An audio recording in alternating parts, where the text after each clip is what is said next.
Novel Kansa karya Cawica episode 43 Rencana Penyelamatan. Insa dan Hanafi pun pulang dengan perasaan bingung. Mereka ingin segera menolong Kansa, tapi mereka tak tahu di mana keberadaannya sekarang.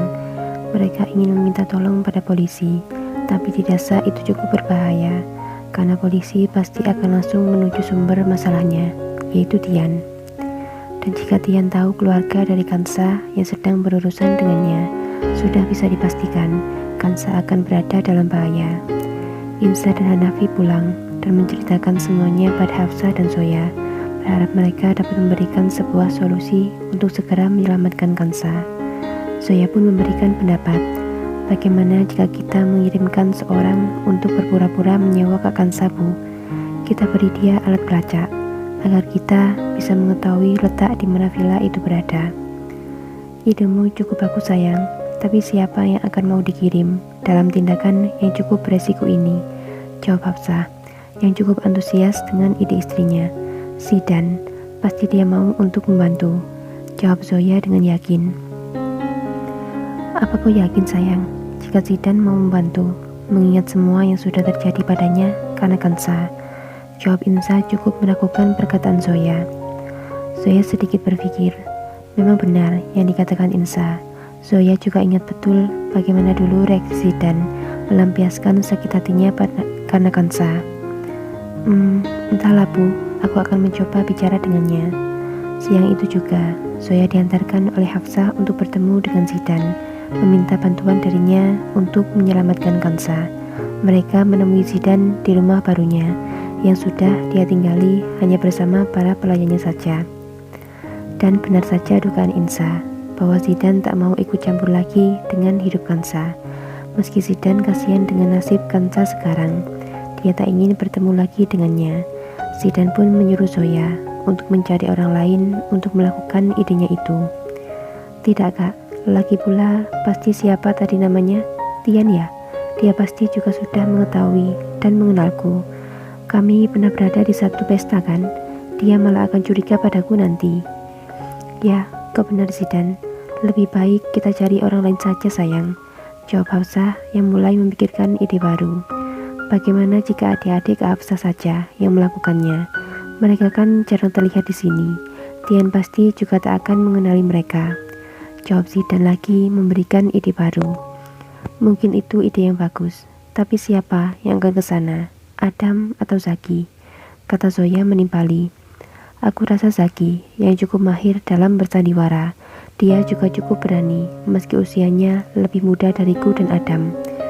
Memangnya kenapa dengan Adam? Dia tak mungkin berani mengambil resiko dengan semua ini, apalagi mengetahui semua yang terjadi. Adam pasti akan tersulut emosi. Dia pasti tak akan bisa bersandiwara dengan baik. Ujung-ujungnya semua akan gagal nanti. Kata Hafsah dengan wajah menebak-nebak kejadian yang akan terjadi jika Adam yang melakukan semuanya. Mereka pun menghubungi Zaki untuk mau bekerja sama dengan mereka. Dan benar saja perkiraan dari Hafsah, Adam dengan lantang menolaknya. Dia mengatakan dia tak akan mampu menahan emosinya jika bertemu dengan Tian nanti.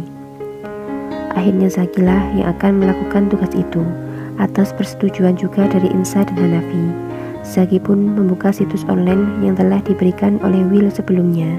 Dengan bimbingan dari Will, akhirnya Zaki menemukan situs milik Tian dengan profil Kansa yang disembunyikan di sana. Bukan hanya Kansa rupanya yang menjadi wanita tawanan Tian saat ini, karena Zaki juga menemukan profil privat lainnya di situs milik Tian. Zaki pun mulai bernegosiasi untuk harga yang ditawarkan untuk Kansa. Zaki menawar dengan harga yang cukup rendah karena tak ingin Tian curiga, mengingat Zaki juga masih berstatus sebagai pelajar. Lewat rekening Zaki sendiri, dia mentransferkan sejumlah uang pada Tian, dan mereka pun menentukan janji di mana mereka bertemu, serta hari dan jam sesuai kemauan Zaki sebagai penyewa.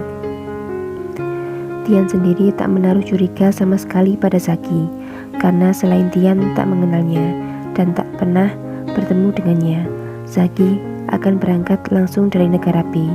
Itu membuat Tian berspekulasi bahwa Zaki memang berasal dari keluarga di negara tersebut, dan itu membuat Tian merasa aman, karena tak mungkin si penyewa akan mengenal wanitanya. Beberapa hari setelah itu, Zaki benar-benar tiba di bandara. Dia meminta anak buah Tian untuk menunggunya di suatu tempat.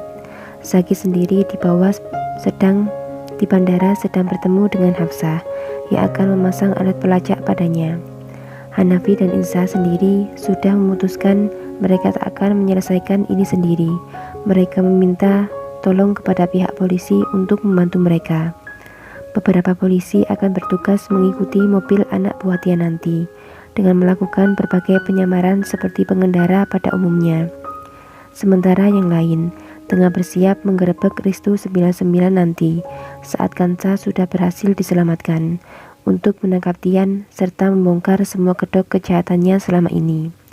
Hafsah dan Zoya sendiri tengah berada di suatu tempat bersama beberapa polisi untuk memantau terus alat pelacak yang telah dipasang pada Zaki. Hanafi dan Insa, mereka bertugas berpura-pura menjadi pengunjung di Ristu 99 untuk memantau situasi di sana dan memastikan Tian tak kabur dari pengejarannya. Dengan semua perencanaan yang matang, Zaki pun berangkat menuju tempat di mana anak buah Tian sudah menunggu. Dengan wajah yang cukup santai, Zaki datang bersandiwara, menjadi pemuda nakal dengan segala tingkah dan perkataannya yang tak sopan. Semua itu Zaki lakukan semata-mata agar anak buah Tian tak curiga dengannya dan percaya bahwa Zaki memang pemuda nakal yang suka menyewa wanita malam. Tapi tanpa disangka, Zaki digeledah terlebih dahulu sebelum diantarkan pada Kansa. Zaki diminta meninggalkan semua alat komunikasinya agar tak membahayakan posisi Tian. Untung saja, dalam penggeledahan tersebut alat pelacak Zaki tak terlihat. Zaki menyembunyikan alat pelacak itu di dalam langit-langit mulutnya hingga tak dapat terlihat oleh siapapun. Atas perintah dari Tian, Zaki pun dibawa ke tempat Kansa dengan cara yang sama seperti Will. Di dalam mobil, Zaki sedikit berbincang dengan orang suruhan Tian. "Hei, kalian yang berada di sini, aku peringatkan ya, jangan dekat-dekat dengan area villa selama aku bersama dengan wanitaku. Aku tak mau kalian mendengar sesuatu yang membuat kalian menginginkannya nanti," kata Zaki dengan nada nakalnya. Dia mengatakan itu karena dia tak mau ada seorang yang menguping pembicaraannya nanti dengan Kansa, yang jelas akan membahayakan posisi mereka berdua. Mendengar permintaan langsung dari sang penyewa, orang suruhan Tian hanya tertawa dan mengiyakan segala kemauannya tanpa merasa curiga sama sekali. Bersambung.